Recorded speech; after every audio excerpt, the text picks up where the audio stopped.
친구들 안녕하세요. 6월 21일 화요일 지혜를 주시는 하나님이라는 제목으로 사도행전 24장 24절에서 25장 12절까지의 말씀을 다 함께 묵상하도록 하겠습니다. 우리 함께 손을 모으고 기도하겠습니다. 살아계신 하나님, 날마다 풍성한 은혜를 주셔서 감사합니다. 이 시간 하나님의 말씀을 묵상합니다. 성령님, 말씀을 잘 깨닫도록 도와주시고 믿음으로 순종할 수 있도록 우리와 함께 해주세요. 예수님의 이름으로 기도합니다. 아멘. 오늘 말씀은 지혜를 주시는 하나님이라는 제목으로 사도행전 24장 24절에서 25장 12절 말씀을 함께 묵상하도록 하겠습니다. 자, 본문을 3번 이상 꼼꼼하게 읽어보기를 바랍니다. 자, 27절부터인데요. 이태가 지난 후 보르기오 베스도가 벨릭스의 소임을 이어받으니 벨릭스가 유대인의 마음을 얻고자 하여 바울을 구류하여 두니라. 베스도의 호의로 바울을 예루살렘으로 옮기기를 청하니 이는 길에 매복하였다가 그를 죽이고자 함이더라. 바울이 변명하여 이르되 유대인의 율법이나 성전이나 가이사에게나 내가 도무지 죄를 범하지 아니하였노라 하니 베스도가 유대인의 마음을 얻고자 하여 바울더러 묻되 네가 예루살렘에 올라가서 이 사건에 대하여 내 앞에서 신문을 받으렸느냐? 바울이 이르되 내가 가이사의 재판 자리 앞에 섰으니 마땅히 거기서 신문을 받을 것이라. 당신도 잘 아는 바와 같이 내가 유대인들에게 불의를 행한 일이 없나이다. 만일 내가 불의를 행하여 무슨 죽을 죄를 지었으면 죽기를 사양하지 아니할 것이나 만일 이 사람들이 나를 고발하는 것이 다 사실이 아니면 아무도 나를 그들에게 내줄 수 없나이다. 내가 가이사께 상소하노라 한데 베스도가 배석자들과 상의하고 이르되 네가 가이사에게 상소하였으니 가이사에게 갈 것이라 하니라. 아멘. 자, 오늘 본문은 바울이 베스도 총독 앞에서 자신을 변론하고 있는 내용입니다. 우리 친구들 사도행전을 지금 읽고 있는데요. 계속해서 바울이 벨릭스 총독이나 또 오늘 베스도 총독 앞에서 자신의 어떤 재판에 관한 내용들을 계속 이야기하는 것을 보게 될 거예요. 좀 헷갈리기도 하겠지만 쉽게 정리를 하면 바울이 에베소에서 이제 3차 전도 여행을 다 마치고 돌아오게 돼요. 돌아와서 예루살렘으로 이제 복음을 전합니다. 그런데 성령님은 이미 네가 예루살렘에 가면 네가 사로잡히게 되고 또 그 일로 인해서 네가 로마까지 가게 될 거야. 로마에 가서도 내 복음을 전하도록 해. 그래서 바울이요, 내가 내 생명, 내 주님께서 내게 주신 생명을 바치기까지 내가 이 복음 전하는 일을 온전히 감당하겠습니다. 그러고는 바울은 어떻게 하죠?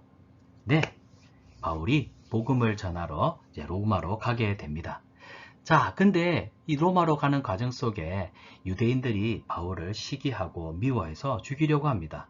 예루살렘에서 소동이 일어나게 되었고 그 일로 잡히게 되었습니다. 로마 시민권을 가진 바울을 함부로 처벌할 수 없었기 때문에 벨릭스와 베스도 총독을 거쳐서 이제 로마 황제 가이사에게 이 상소를 하게 되지요. 자, 오늘 본문은 베스도 총독 앞에서 바울이 자신을 변론하고 있는 겁니다.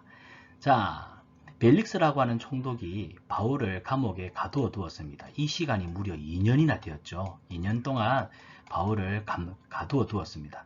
자, 그래서 벨릭스 총독의 후임이었던 베스도라는 사람이 다시 총독으로 예루살렘에 오게 되었죠. 자, 그런데 사람들은, 유대인들은 매복해서 자꾸 바울을 죽이려고 하고요. 자, 바울이 또 이게 변명하여 이르되, 여기 변명하다는 말은 뭐냐면 나는 아무런 죄가 없는 사람입니다. 나는 죽을 죄를 지은 사람이 아닙니다.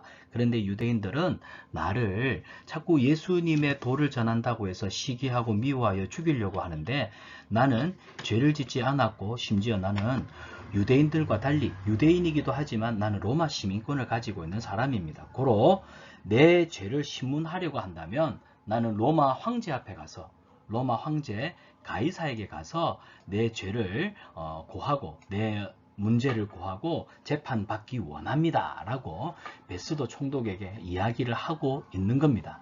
자, 이 베스도 총독은 유대인의 총독이었기 때문에 할 수만 있다면 유다 사람들의 마음을 얻어야 돼요. 그래야 유다 사람들이 말을 잘 듣고 총독의 통치를 잘 따르기 때문이죠. 그런데 유대인들의 마음을 사지 못하면 유대인들이 반란을 일으킬 거고, 반란을 일으키면 베스도 총독은 로마 황제에게 야, 너 똑바로 못해? 이런 꾸중을 듣게 될 테고, 그러니까 바울을 자꾸 불리한 편에서 바울을 자꾸 유대인들에게 내주려고 하는 그런 몰지각한 행동을 하게 된 거죠. 자, 그래서 바울이 나는 유대인들에게 죄를 지은 적이 없습니다. 불의한 일을 행한 적도 없고 또 무슨 죽을 죄를 짓지도 않았습니다. 그래서 이 사람들이 나에 대해서 고발하는 것은 다 사실이 아닙니다. 고로 나는 가이사, 로마 황제 가이사에게 내 이 문제를 해결해 달라고 이제 재판을 청합니다.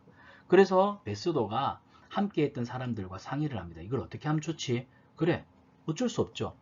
바울은 로마 사람이기 때문에. 그래서 네가 가이사에게 상소했으니 로마 황제 가이사에게 가서 재판을 받아라. 그래서 이 일로 인해 이제 베드로는 로마로 가게 되었습니다. 자, 바울은 로마에 가서 어떤 일을 할까요? 그 당시 세상의 중심은 로마였습니다. 모든 길은 로마로 향해 있었죠. 그래서 로마에서 복음이 전해지면 이 복음은 로마가 닦아놓은 그 멋진 길을 따라 전 세계로 복음이 전파될 것입니다. 우리 하나님은 이 때를 준비해 놓으셨던 거죠. 자, 이제 내일부터는 바울이 로마에 가게 되는 이야기를 듣게 될 텐데, 오늘은 이 바울이 로마를 가기 전까지 있었던 재판의 여러 과정들을 보여주고 있습니다. 자, 그림을 보면요. 바울은 재판을 받기 위해 어디로 가겠다고 했나요? 숨은 글자를 찾아 표지판을 완성한 후에 바울이 가려고 한 곳에 표지판에 X로, 동그라미를 해보세요. 자, 바울이 어디로 가려고 했나요? 바울은 로마로 가려고 했습니다. 여기 로마자 글자가 있고요. 그 다음에 여기는요, 예루살렘입니다. 자, 예루살렘엔 어떤 사람들이 있습니까? 손에 돌을 들고 있는 유대인들. 유대인들은 예루살렘으로 바울이 오기만 하면 그 길에 매복하여 숨었다가 바울을 돌로 쳐서 죽이려고 하죠. 하지만 바울은 예루살렘으로 가지 않습니다. 오히려 로마로 발걸음을 향합니다. 로마, 전 세계의 중심이었던 로마. 그래서 로마 황제 가이사에게 자기 재판을 맡김으로써 그곳에 있는 동안 복음을 전하고 예수님의 많은 제자들을 세워서 땅끝까지 복음이 증거되는 이 일을 하려고 했던 것이죠. 자, 성령님께서 바울을 통하여서 이 위대한 복음 증거의 역사를 지금 주관하고 계십니다. 자, 말씀 생각한기인데요. 벨릭스 총독과 베스도 총독은 이미 바울이 죄가 없다는 사실을 알고 있었습니다. 하지만 그들은 바울을 가두어 두었어요. 왜 바울을 가두어 두었을까요? 이유는 간단합니다. 오늘 본문 27절에서 또 25장 9절을 보면 이 사람들은 유대인들의 총독이었기 때문에 누구의 마음을 사야 돼요? 맞습니다. 유대인들의 마음을 사야 이 사람들이 말을 잘 듣고 고분고분 총독의 통치를 따르잖아요. 근데 총독의 통치를 따르지 않고 반란을 일으키고 하면 이들은 결국 그 책임을 물어서 로마 황제 앞에 꾸중을 듣게 됩니다. 그래서 자신들이 유대 총독으로 있는 동안에는 말을 잘 들어줘야 황제도 너희들이 통치를 잘하구나 그렇게 하면서 어떻게 할까요? 맞아요. 더 승진을 해서 나중에 로마까지 갈 수 있잖아요. 그러다 보니까 이 사람들은 불의하게 죄 없는 바울을 억지로 감옥에 2년 동안 가두어 둔 것이죠. 자, 벨릭스와 베스도는 유대인들의 마음을 얻으려고 바울을 어디로요? 예루살렘으로 보내려 했습니다. 이때 바울은 어떻게 했습니까? 네, 예루살렘이 아닌 로마 가이사 황제에게 재판을 받기로 했습니다. 다시 한 번 더요. 예루살렘으로 가기를 거부합니다. 로마에 있는 황제 가이사에게 재판을 받기를 원합니다. 라고 상소하게 됩니다. 자, 이 일로 인해서 바울은 내일 본문에서부터 이제 로마로 가게 되는 것이지요. 말씀 행하기인데요. 하나님은 위기를 이겨낼 수 있는 지혜를 주시는 분입니다. 바울도 지금 유대인들의 손에 죽게 되어 있는, 그리고 또 억울하게 불리한 재판정에서도 하나님이 주신 지혜를 가지고 잘 이겨내어서 결국 로마로 향하게 되죠. 자, 사랑하는 여러분, 힘들고 어려운 일이 있을 때 하나님은 우리에게 지혜를 주십니다. 하나님께 해결할 수 있는 지혜를 달라고 기도하는 것이 중요해요. 그래서 우리 친구들 혹시 지금 당하고 있는 어려운 일이 있습니까? 어떤 지혜가 필요한가요? 여러분, 하나님의 지혜가 필요한 지금 당하고 있는 어려운 일들을 적어보세요. 그리고는 하나님 앞에 지금 하나님 제가 당하고 있는 이 어려운 일들을 잘 해결할 수 있는 지혜를 주세요. 하나님 제게 지혜를 주세요 라고 기도하는 우리 친구들이 되기를 바랍니다. 자, 말씀 외우기인데요. 우리 빈칸을 채워가며 함께 외워보도록 하겠습니다. 그 눈을 뜨게 하여 어둠에서 빛으로 사탄의 권세에서 하나님께로 돌아오게 하고, 한 번 더 읽어볼까요? 그 눈을 뜨게 하여 어둠에서 빛으로 사탄의 권세에서 하나님께로 돌아오게 하고. 사도행전 26장 18절 말씀. 아멘. 우리 함께 이제 마무리하면서 손을 모으고 기도하겠습니다. 사랑의 하나님, 오늘 하나님의 말씀으로 큐티할 수 있는 은혜 주셔서 감사합니다. 말씀을 깨달을 수 있도록 지혜 주셔서 감사해요. 하나님, 내가 당하는 어려운 일들, 지금 현재 겪고 있는 많은 어려움의 과제들 잘 해결할 수 있도록 하나님 지혜를 주세요.